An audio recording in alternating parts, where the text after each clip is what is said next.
हाय बच्चों, कैसे हो आप सब। चलो हम लोग स्टार्ट करते हैं। अल्टरनेटिंग करंट का ये लेक्चर 2 है। अल्टरनेटिंग करंट में आज हम लोग देखेंगे कि सर्किट थ्योरी क्या होता है। ये सर्किट थ्योरी अच्छे से समझ लोगे तो आगे का एक भी क्वेश्चन में दिक्कत नहीं होगा। और सर्किट थ्योरी में सबसे पहले हम देखेंगे कि जब किसी एसी सोर्स को एक रेजिस्टेंस से जोड़ देंगे तो क्या क्या पॉसिबिलिटी है। एक सर्किट में रेजिस्टेंस को एसी सोर्स से जोड़ दिए, अब क्या क्या पॉसिबिलिटी है। पहले बात हमको यहाँ पर करंट निकालना होगा, अल्टरनेटिंग करंट का मान निकालना होगा। उसके बाद देखेंगे अल्टरनेटिंग करंट और जो अल्टरनेटिंग वोल्टेज है दोनों के बीच फेज डिफरेंस क्या आया है। अगर फेज डिफरेंस नहीं है तो दोनों का डायरेक्शन क्या है, और उसका फेजर डायग्राम देखेंगे और उसके बाद इसका वेव डायग्राम देखेंगे। तो सबसे पहले हम लोग ये रेजिस्टेंस हो गया, करंट इस दिशा से आ रही है, और ये अल्टरनेटिंग वोल्टेज हो गया। तो इसमें हम लोग किरचॉफ का नियम लागू करते हैं। First of all start the Kirchhoff नियम। किरचॉफ लॉ लगाते हैं, लागू करते हैं। तो देखो किरचॉफ का नियम कहता है इसका वोल्टेज भी माइनस डायरेक्शन, जिस डायरेक्शन में करंट है उसी डायरेक्शन में हम लोग चल रहे हैं, तो I R equals to 0। Equals to क्या हो गया 0। यहां से हम लोग इसको उस साइड ले जाएंगे तो भी इक्वल टू आई आर होगा। यहां से आई हमको निकालना है ना, आई बराबर वी बाय आर लिख सकते हैं। फिर इस v को हम लोग क्या लिख देंगे, v not sine omega t upon R. अब हमारा दिमाग काम करेगा कि अगर हम इस v नॉट अपॉन आर को एक साथ कर लें तो v नॉट अपॉन आर कुछ दिख रहा है, sign omega T. Sign omega T, ये वी नॉट अपॉन आर को हम आई नॉट बोल दे। वी नॉट अपॉन आर को क्या बोल दे, आई नॉट। तो अगर आई नॉट बोल देते हैं और साइन ओमेगा टी होता है, तो देखो ये आई नॉट का मान क्या होगा, आई नॉट का मान होगा V not upon R. V not क्या है, पीक वोल्टेज। वी नॉट क्या है, पीक वोल्टेज। और आई नॉट क्या होगा, पीक करंट। तो आई नॉट हो जाता है तुम्हारा पीक वैल्यू, पीक वैल्यू। ठीक, तो आई का मान आ चुका है। अब दोनों के फेज में देखो ओमेगा है, दोनों के फेज में ओमेगा है। फेज डिफरेंस क्या होता है,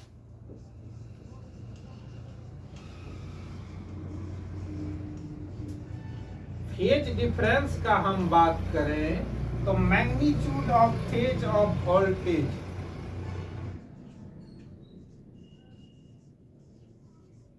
माइनस फेज ऑफ करंट, दोनों का जो फेज का डिफरेंस होगा वही क्या होगा, फेज डिफरेंस फाई हो जाएगा। तो यहाँ पर अगर फाई का वैल्यू देखें तो इसका भी फेज ओमेगा टी, इसका भी ओमेगा टी, तो कितना आ गया 0। मतलब दोनों में फेज डिफरेंस क्या है, 0। जब फेज डिफरेंस 0 है तो ये तो कंफर्म है कि ग्राफ क्या होगा, एक ही पर होगा दोनों। यहां पर हम ग्राफ खींचते हैं, फेज डिफरेंस 0 है लेकिन फेज तो ओमेगा टी है, तो कुछ टाइम के साथ एंगल बना करके ये हम लोग ओमेगा टी खींच लेंगे। ठीक, ये मान है आपका वी नॉट। जब इसको यहां से यहां तक हम लोग ड्रॉ करेंगे तो इस एक्सिस पर जो वैल्यू होगा वो होगा V naught sine omega T, V naught sine omega T. ये V naught sine omega T क्या है, instantaneous value of alternating voltage. ध्यान रखो, ये V naught sine omega T क्या है, इंस्टांटेनियस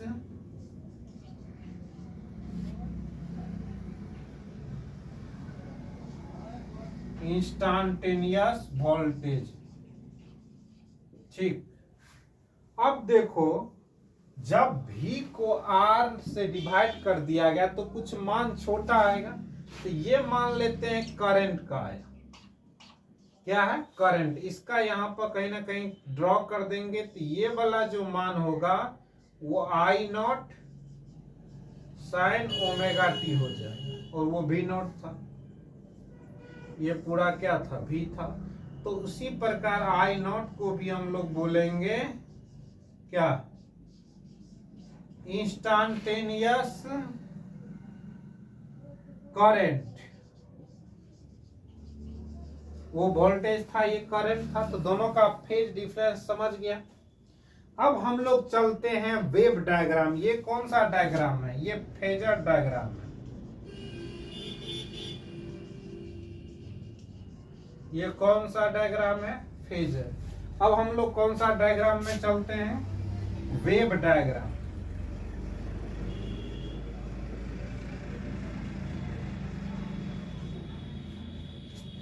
वेव डायग्राम का अगर हम बात करें, ये टाइम है, टाइम 0 रखो तो साइन 0 का मान 0, वोल्टेज वाला में रख लो साइन 0 का मान क्या होगा? 0। इसका मतलब ये इस तरह होगा। अच्छा, थोड़ा छोटा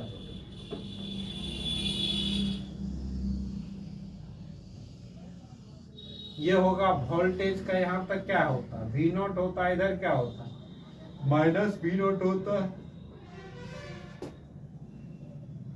किसका ग्राफ है? V बराबर V not sine omega T का। और इसका जो I होगा, देखो ये भी सेम पॉइंट से चलेगा, क्योंकि फेज क्या है? सेम है, लेकिन इसका मान होगा I बराबर I not sine omega T. तो ये रजिस्टिव कैपेसिटी सर्किट हुआ। मतलब जब एक सर्किट में रेजिस्टेंस लगाएंगे तो हमको क्या क्या निकालना पड़ेगा? पहला पॉइंट तो है कि हमको निकालना होगा उसमें करंट। करंट निकालने के बाद उसमें फेजर डायग्राम बनाएंगे, दोनों का फेज देखेंगे, फेज डिफरेंस देखेंगे, और उसके बाद देखेंगे हम लोग कि करंट का जो फेज आया और वोल्टेज का जो फेज आया, दोनों को जब ग्राफ पर खींचेंगे तो एक लाइन पर है या फिर कुछ एंगल पर है। तो ये कितना एंगल पर है? ओमेगा एंगल पर है। फिर वेव डायग्राम बनाएंगे, इसको लिखो।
लिख लिया? पॉज करके इसको लिख लो। अब हम लोग चलते हैं inductive circuit.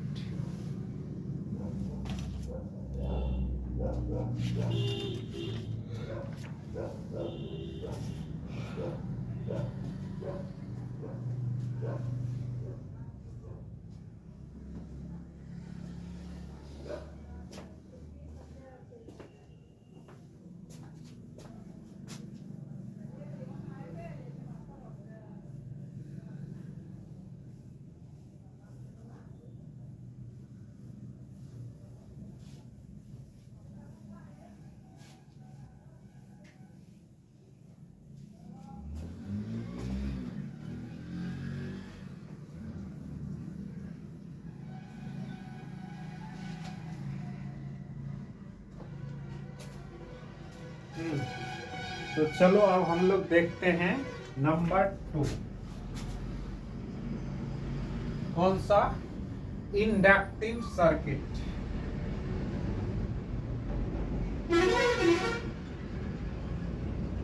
Inductive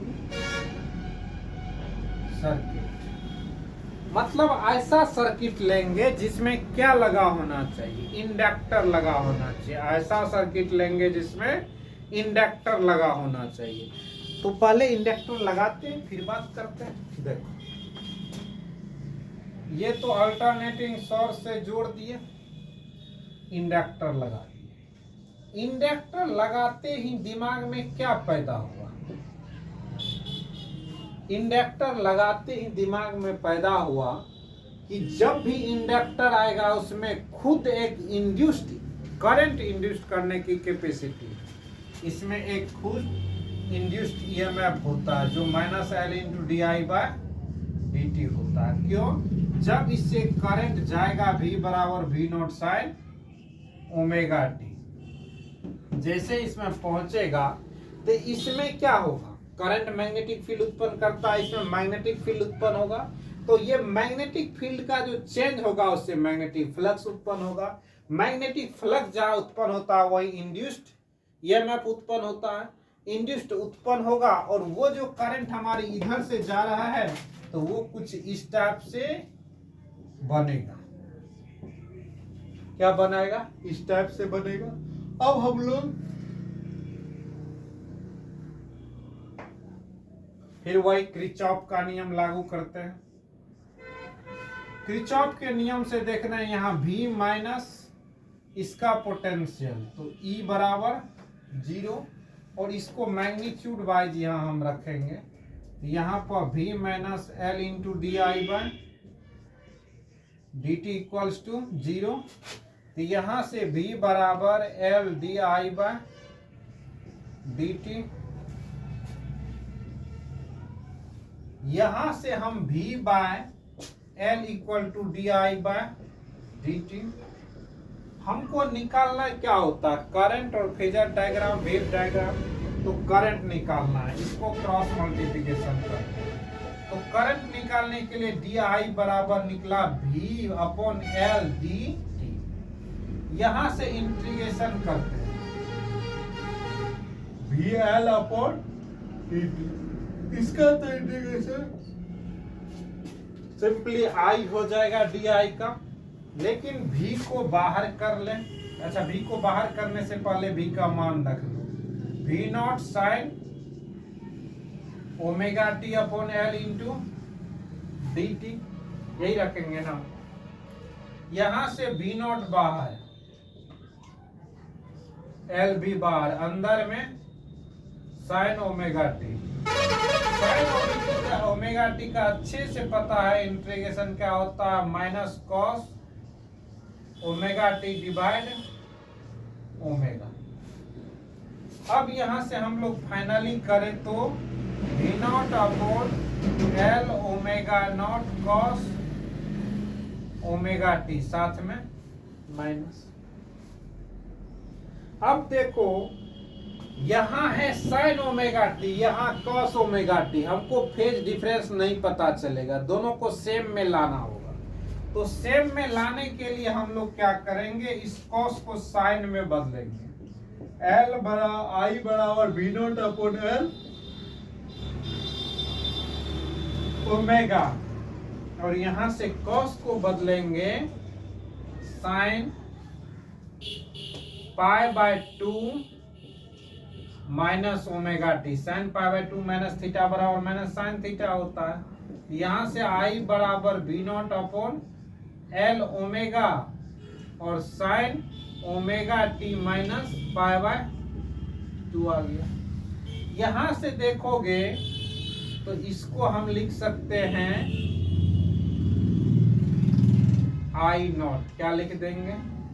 I0 sine omega T minus π/2, where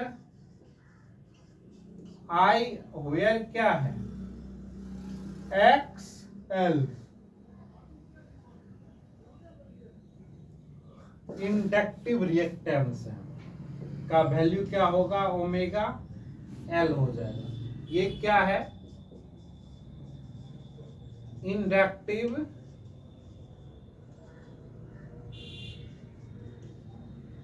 reactance है, इंडक्टिव रिएक्टेंस है। यहां से हम लोग का काम लगभग शुरू होता है। क्या शुरू होता है कि इसमें साइन ओमेगा टी है, इसमें माइनस पाई बाय 2 है। इसका मतलब अगर फेजर डायग्राम बनाए तो ये टाइम होगा, ये क्या होगा, वोल्टेज लिख लेते हैं। फेजर डायग्राम में ये एंगल कितना है, ओमेगा कितना है, ओमेगा टी है। और ये जो सबसे ऊपर वाला वैल्यू है ये v बराबर v not sine omega T का है, जबकि करंट का मान इससे 90 डिग्री होना चाहिए। कितना होना चाहिए, इससे -90 डिग्री। तो -90 डिग्री कुछ इधर पड़ेगा, ये होगा किसका, इसका एम्पलीट्यूड छोड़ा होगा I बराबर I not sine omega T. ठीक, ये हुआ फेजर डायग्राम। हम निकालना है वेव डायग्राम। तो ऐसा करो, इसको लिखो, फिर हम देखते हैं आगे।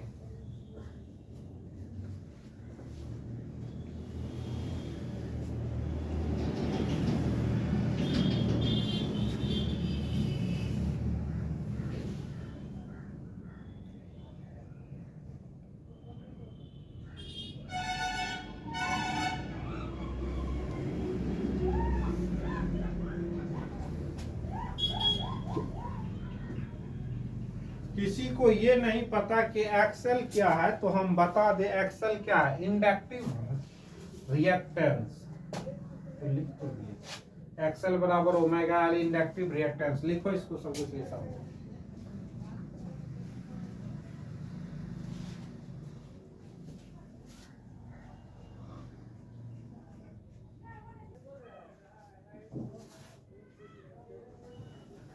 अब हम बनाएंगे वेव डायग्राम। तो वेव डायग्राम में क्या है देखो,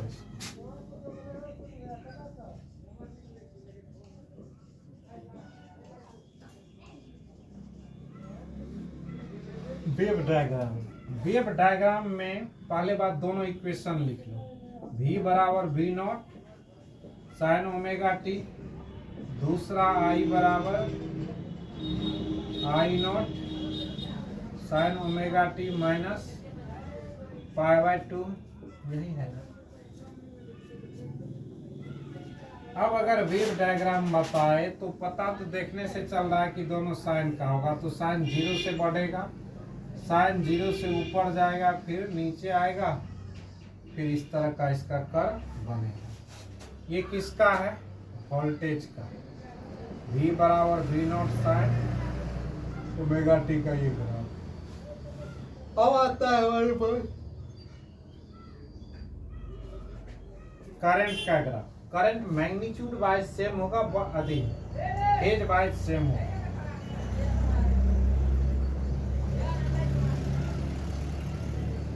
ये है करंट I बराबर I not sine omega T plus omega T minus pi. ठीक, ये रहा आपका साइन का कर्व। वोल्टेज हो गया और करंट हो गया। ठीक, इसको लिखो, फिर हम आगे देखते हैं।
इस क्वेश्चन को देखो, इस क्वेश्चन में दिख रहा है कि एक अल्टरनेटिंग सोर्स से एक इंडक्टर जुड़ा हुआ है जिसका इंडक्टेंस 4 हेनरी दे रखा है HZ।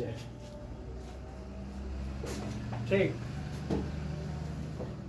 4 H दे रखा है हेनरी। अब हम लोग क्या करना है इसमें, पहला तो ये करंट का वैल्यू निकालना है और उस करंट का IRMS निकालना है। तो सॉल्यूशन करें तो I का इक्वेशन क्या हो जाएगा। पहली बात V बराबर दे रखा है 40 sin 20t प्लस 30। ठीक, हम जो लिखेंगे I लिखना है, I बराबर होता है I not sine omega T plus theta या जो भी हो। तो देखो ये लिखने से पहले हम V बराबर जनरल इक्वेशन लिख ले V not sine omega T plus 30। ये लिखने से V नॉट का मान आ गया 40 और ओमेगा का मान आ चुका है 20। अब हम लोग करंट का इक्वेशन लिखेंगे तो I बराबर आएगा I not sine omega, omega की जगह 40 टी प्लस 30, ये तो फेज ही है। और ये जो इंडक्टर है पोटेंशियल से कितना कम होता है, लेग कितना करता है, तो -90 डिग्री। अब यहां से हमको I नॉट निकाल के अगर रख देते हैं तो हमारा क्वेश्चन सॉल्व होगा। I नॉट निकालने के लिए हमारे पास क्या तरीका है। पहली बात, I नॉट निकालने के लिए V नॉट अपॉन XL का यूज करेंगे। तो I नॉट तो निकालना है और V नॉट का मान भी 40 दे रखा है, XL में ओमेगा L होता है। तो I not equals to 40 by L का वैल्यू 4, ओमेगा का वैल्यू 20। ओमेगा का वैल्यू 20 है, 40 20। तो ये 40 10 टाइम्स कैंसिल, 10 से 2 टाइम्स कैंसिल, I नॉट का वैल्यू 1/2 इक्वल टू 0.5। ये किसका वैल्यू निकला, I नॉट का वैल्यू निकला। जब I नॉट का वैल्यू निकल चुका है तो सीधे इस क्वेश्चन में रख दो। तो इसमें हम रखते हैं तो देख रहे हैं I बराबर I नॉट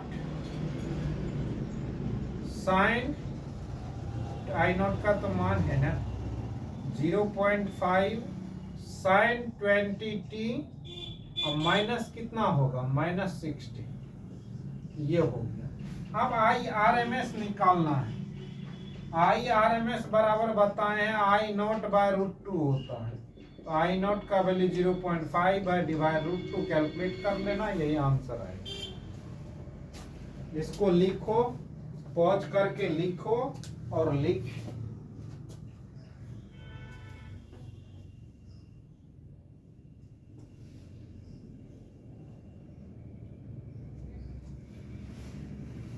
नेक्स्ट क्वेश्चन जाएंगे, इसको लिखो।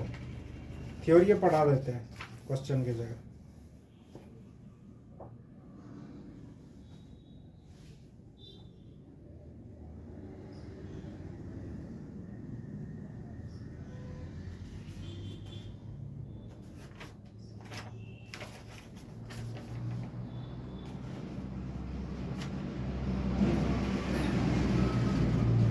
लिख लिया, लिखा, चलो अब मिटाते हैं।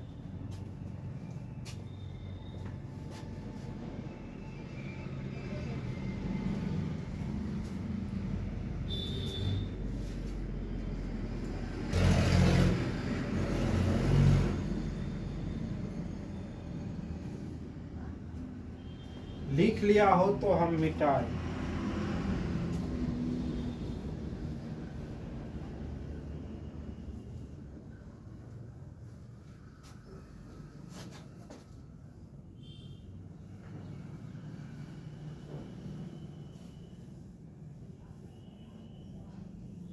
अब देखते हैं प्योर कैपेसिटिव सर्किट।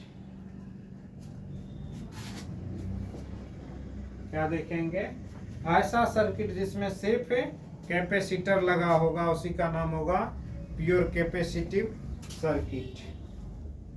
चलो देखते हैं, 3 नंबर होगा ना, प्योर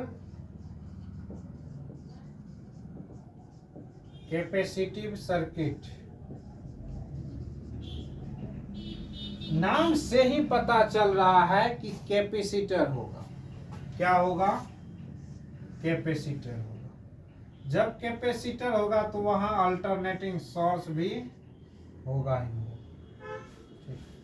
जब अल्टरनेटिंग सोर्स है और इसका कैपेसिटेंस C होता है, अल्टरनेटिंग सोर्स है, तो अब तुम्हारे पास आता है कि यहाँ पर भी हम करंट का वैल्यू निकाले। इसमें V बराबर V0 साइन ओमेगा टी दिया हुआ, इसका कैपेसिटेंस C। फिर हम किरचॉफ का नियम लागू करेंगे तो ये प्लस हो जाएगा और ये क्या होगा? माइनस हो जाएगा। यहां पर भी प्लस से माइनस की ओर जा रहे हैं, तो देखो इसका पोटेंशियल V और इसका पोटेंशियल क्या होगा? माइनस क्यू बाय C बराबर 0। यहां से V बराबर Q बाय C, इसका मतलब V बराबर Q बाय C आया। क्या आ चुका है? V बराबर Q बाय C आ चुका है। हमको निकालना है क्या? I निकालना है। क्या निकालना है? I। अब हम ये सोचेंगे कि यहां से वहां तक रिलेशन कैसे जाएगा। क्या हम Q को कुछ लिख सकते हैं? क्या लिख सकते हैं?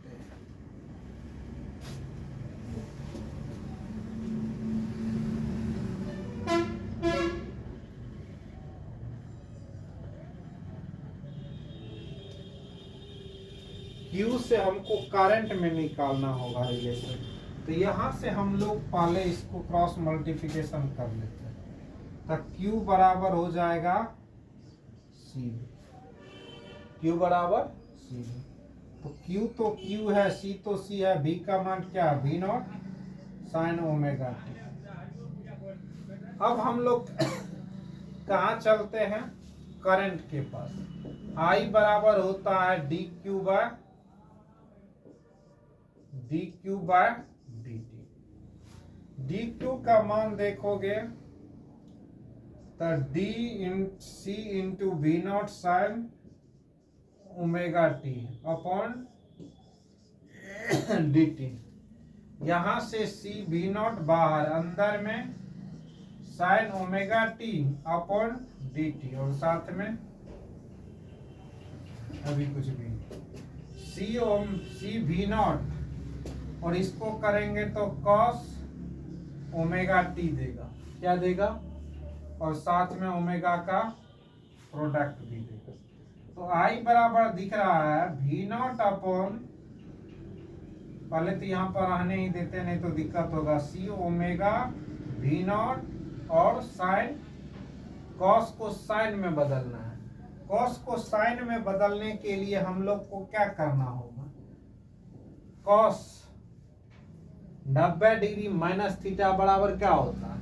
Sine theta. Cos 90 degree plus theta पर भी साइन थीटा होगा। यहाँ पर cos 90 degree plus omega T.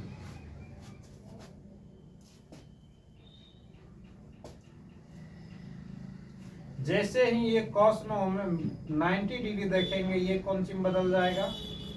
Sign में बदल जाएगा। किस में बदल जाएगा? साइन में बदल जाएगा। अब साइन में बदलने के बाद यहां देखो V0 upon 1 by omega C कर देते हैं, 1 बाय ओमेगा सी, और sine pi by 2 plus omega T. कौन सी हो रहा है? Sine pi by 2 plus omega T. यहां से इसको XC बोल सकते हैं। बताओ, V0 अपॉन क्या बोल सकते हैं? XC साइन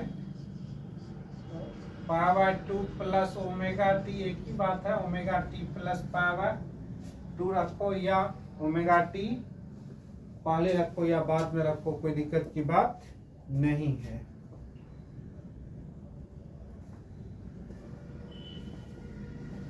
यहां से अब हम क्या करते हैं, आई बराबर इसको लिख सकते हैं आई नॉट, तो आई नॉट लिख दिए sign omega T plus pi by 2। इसका निकालना फेजर डायग्राम।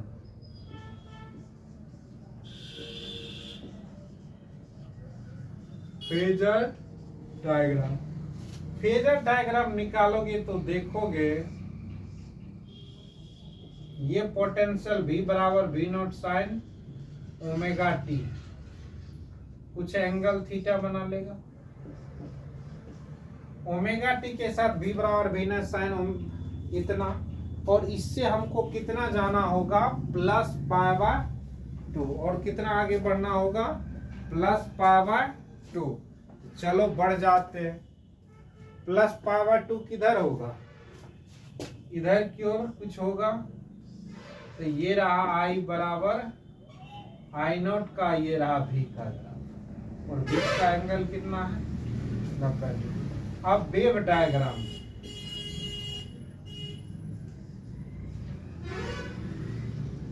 वेव डायग्राम का हम बात करें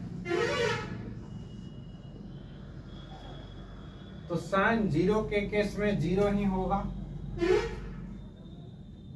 साइन जीरो के केस में जीरो, तो मतलब ये ग्राफ तो यहीं से चलेगा। लेकिन करंट वाला इक्वेशन को देखें तो क्या दिख रहा है, ये दिख रहा है आई बराबर I naught sine omega T plus pi by 2। तो पाई बाय 2 होने के कारण ये नीचे से ना जा करके ऊपर से जाएगा। कहां से जाएगा, ऊपर से, तो यहां से ठीक। ये किसका इक्वेशन है, आई बराबर आई नॉट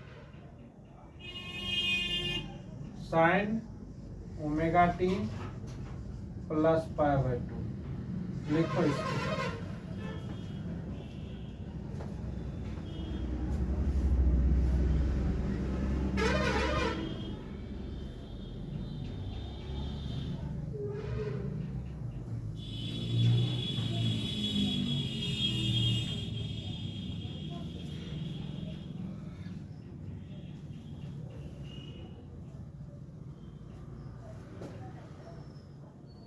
लिख लिया,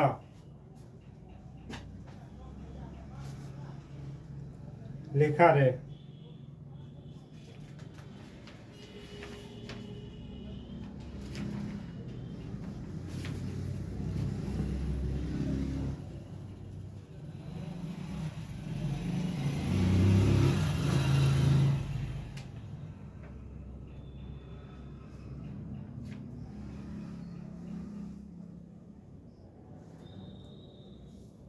अब एक क्वेश्चन देता हूं,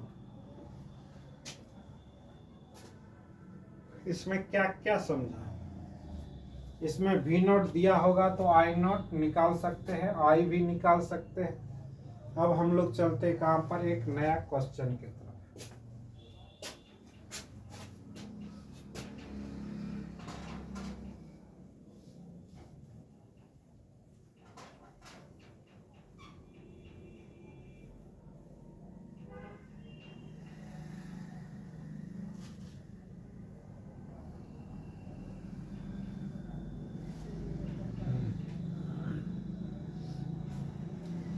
अब हम लोग क्या करते हैं, एक क्वेश्चन देखते हैं।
इस क्वेश्चन में V नॉट का वैल्यू 20 दिया होता है।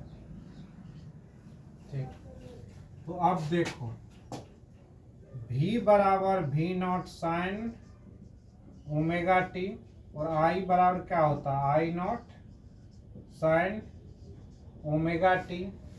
ठीक, लेकिन इसका फेज क्या होता है, इसका फेज कैपेसिटर का करंट से लीड करता है। कैपेसिटर नीचे होता है तो ये इस हॉरिजॉन्टल लाइन में होता है।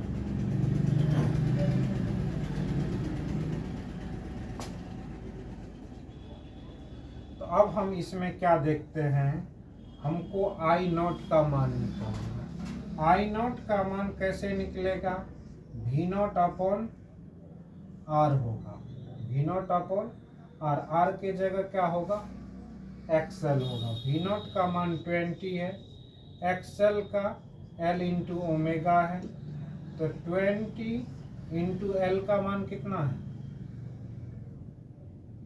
अच्छा सी है ना, कैपेसिटेंस है, तो ओमेगा सी, ओमेगा इसके लिए 1/ओमेगा सी होता है। तो यहाँ से देखोगे तो 20 और ओमेगा सी भी नीचे से ऊपर आ जाएगा, तो 20 इंटू ओमेगा का वैल्यू कितना है, क्वेश्चन में ओमेगा का भी मान नहीं दिया हुआ है।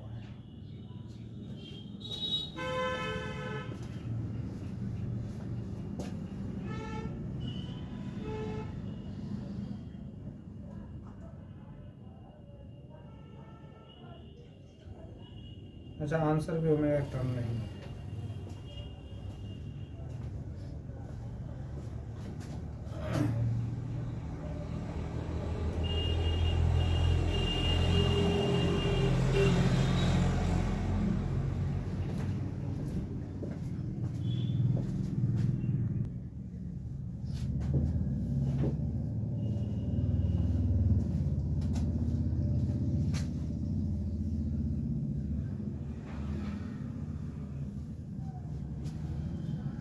क्या है इसमें, ये 10 ओम 10 टी है, तो ओमेगा का मान कितना हो गया 10 हो गया, यहाँ भी 10 डाल दो, सी का मान 4 गुना 10⁻⁻6 हो जाएगा, जो कितना आएगा यहाँ से 8 इंटू 10⁻⁻6, यानी आई नॉट का वैल्यू आ जाएगा 8 इंटू 10⁻⁻6।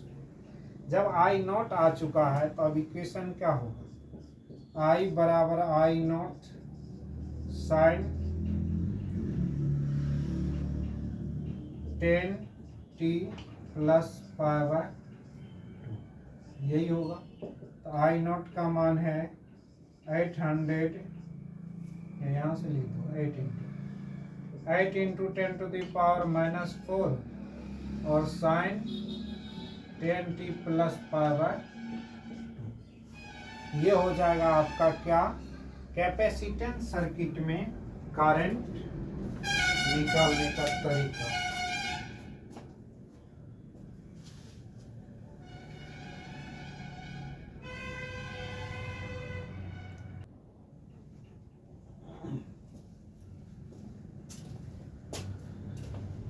तो ये जो निकला आई का इक्वेशन निकल गया जो क्वेश्चन बोल रहा था। अब है क्या आई एवरेज, अच्छा ये जो है I average in half cycle, half cycle में आई एवरेज का निकालोगे तो आई एवरेज बराबर होता है 2I नॉट अपॉन पाई, तो 2 तो 2 है और आई नॉट का मान कितना निकला 8 इंटू 10⁻⁻4, अब पाई का मान 3.14, इसको सॉल्व कर लोगे आई एवरेज का मान आ जाएगा।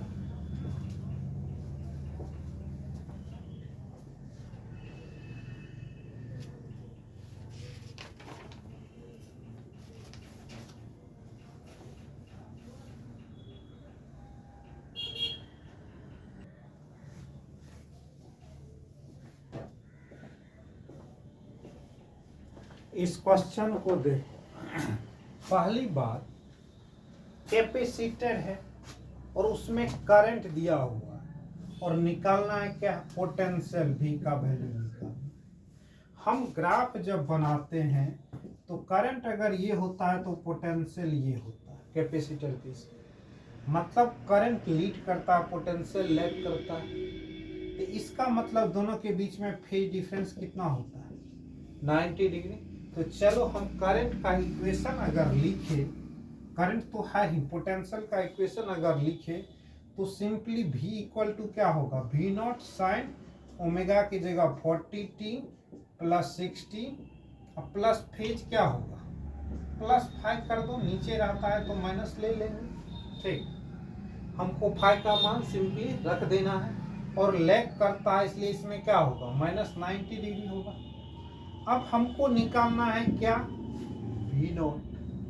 V नॉट कैसे निकलेगा, इस इक्वेशन में जो हमारे पास गिवन है I बराबर I not sine 40t plus 16, इसमें हम देख रहे हैं I नॉट का मान है 5 और ओमेगा का मान है 40 और C का मान है 4 गुना 10 टू द पावर माइनस 6। हमको निकालना होगा पहले XC।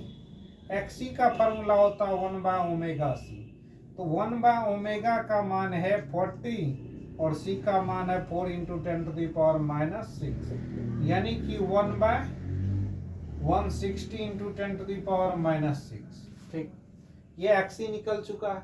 अब हमको निकालना है क्या, हम जानते हैं I बराबर होता है या I नॉट बराबर होता है V नॉट अपॉन XC। अब देखो क्या अवेलेबल है, I नॉट अवेलेबल है, I नॉट का मान कितना है 5। तो यहाँ पर क्या करोगे, 5 रखो, V नॉट का मान निकालना है और XC हो जाएगा, यहाँ से V not equal to 5 XC हो जाएगा। 5 इंटू एक्स का वैल्यू 1 बाय 16 160, इतना होना 10 टू द पावर माइनस 16 है। अच्छा, ये नीचे से ऊपर जाएगा तो प्लस हो जाएगा, कोई बात नहीं। अब 5 इंटू 1 बाय 160 गुना 10 टू द पावर कितना जीरो होगा, 6 जीरो होगा, एक जीरो से एक जीरो कैंसिल। अब इसको काटोगे तो कितना आएगा, I आ जाएगा 8 और इधर 5 3 जीरो 4 जीरो। ठीक, कुछ पॉइंट में आएगा, ये क्या वैल्यू देगा V नॉट का। जब V नॉट आ जाएगा तुम्हारे पास तो इस इक्वेशन में रखोगे तो V बराबर V not into sine 40 plus 60 और माइनस कितना होगा 90 डिग्री। अब यहां से ये निकल जाएगा V नॉट साइन 40 माइनस 30। ये हो गया वोल्टेज का इक्वेशन, V का मान यहां से कैलकुलेट करके रख देना। ये किसका इक्वेशन निकला तुम्हारे पास, potential with respect to time. इसको लिख लो, हम एक और क्वेश्चन देखेंगे।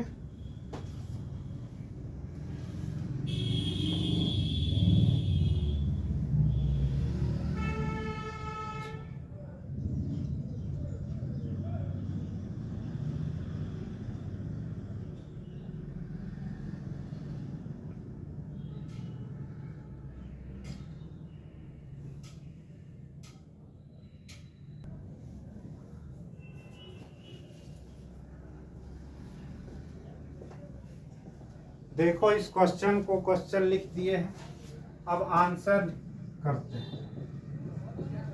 क्वेश्चन बोल रहा एक इंडक्टर है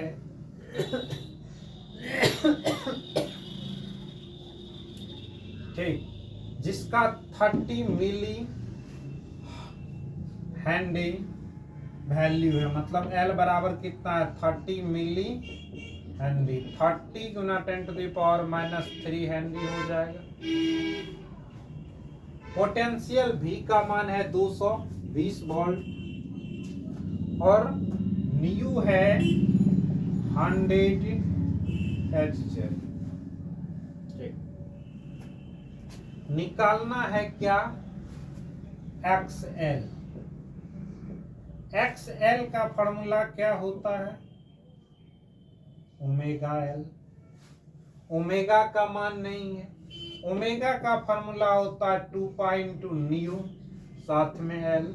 तो 2 है, पाई का मान 3.14 होता है, न्यू का मान 100 है, और L का वैल्यू 30 इंटू 10⁻³ इसको सॉल्व कर लीजिएगा, जो आंसर आएगा उतना ही आंसर आपका होगा। ठीक, कोई दिक्कत होगा तो आप हमें कॉल कीजिए या कमेंट कीजिएगा।